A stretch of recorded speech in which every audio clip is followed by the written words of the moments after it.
3 বছর 4 বছর 5 বছর। বগুড়ার করতোয়া নদীতে গোসলে নেমে নিখোঁজ হন ১৯ বছর বয়সী কলেজ ছাত্র মুহিব হাসান শ্রাবণ। সোমবার দুপুরে শহরের ফুলবাড়ি ইসদা ব্রিজের নিচের বারুণীঘাট থেকে নিখোঁজ হওয়ার 18 ঘন্টা পর মিলে তার মরদেহ। বগুড়া ও রাজশাহী ফায়ার সার্ভিসের কর্মীরা তাকে উদ্ধার করেন। স্থানীয়রা জানান, দুপুরে ফুটবল খেলার পর শ্রাবণ ও তার বন্ধুরা মিলে গোসলে নামে। এরপরই নিখোঁজ হয়েছিলেন শ্রাবণ।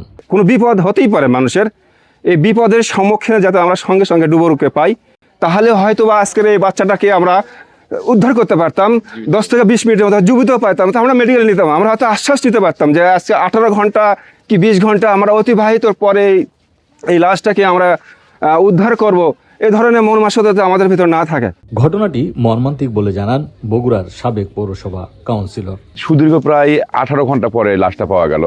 যদি বগুড়ায় এই রেস্কিউ টিমের সাথে যদি একটা সাঁতার ডুবোর দল থাকতো, তাহলে কিন্তু আসলে এই সমস্যাটা হতো না। খুব দ্রুতই আমি আশা করি জীবিতও পাওয়া সম্ভব ছিল। আমি উদ্বোধন কর্তৃপক্ষের কাছে অনুরোধ করবো যে বগুড়ায় যেন একটা কমপক্ষে ফায়ার সার্ভিসের সাথে ডুবোর দল দেওয়া হয়।